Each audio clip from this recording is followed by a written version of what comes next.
Hello friends, welcome to Gouse kitchen. இன்றைக்கி கவுஸ் கிச்சனில் என்ன பார்க்க போகிறோம்னா, ரெஸ்டாரண்ட் ஸ்டைலில் காளான் கிரேவி எப்படி செய்கிறதுன்னு பார்க்கலாம்.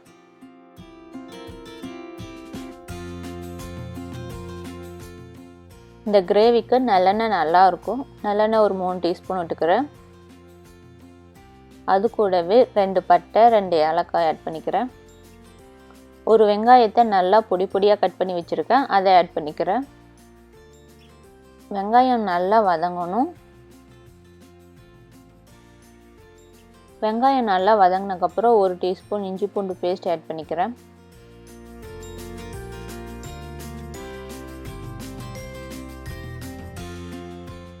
ரெண்டு தக்காளியை மிக்சியில் அரைச்சி வச்சுருக்கேன், அதை ஆட் பண்ணிக்கிறேன். ஒரு 5 நிமிஷம் நல்லா வேகட்டும்.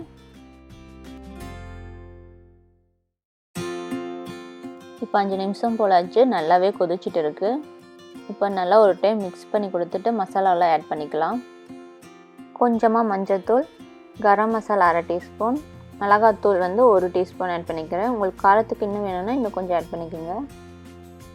மல்லித்தூள் 1 டீஸ்பூன், சீரகத்தூள் 1/4 டீஸ்பூன். எல்லா மசாலாவும் ஆட் பண்ணி நல்லா ஒரு டைம் மிக்ஸ் பண்ணி கொடுத்துட்றேன். இப்போ தேவையான அளவு உப்பு ஆட் பண்ணி நல்லா ஒரு டைம் மிக்ஸ் பண்ணிவிட்டு ஒரு 5 to 8 மினிட்ஸ் வரை நல்லா வேக வச்சுக்கிறேன்.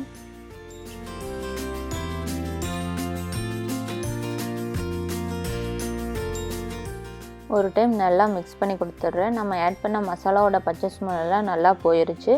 இப்போ நான் காளான் ஆட் பண்ணிக்கிறேன். நல்லா பொடி பொடியாக கட் பண்ணி வச்சுருக்கேன். 250 கிராம் ஆட் பண்ணி நல்லா ஒரு டைம் மிக்ஸ் பண்ணி கொடுத்துட்றேன். தண்ணி விட வேண்டாம், காளான்லேருந்தே தண்ணி வரும், அதனால் தண்ணி விடலை.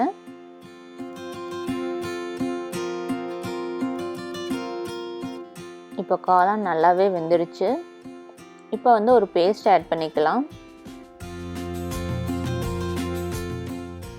கொஞ்சமாக முந்திரியும் பாலையும் சேர்த்து மிக்சியில் அரைச்சிட்டு வந்துடுறேன். இப்போ அரைச்சிட்டு வந்துட்டேன், நான் அதை ஆட் பண்ணிக்கிறேன்.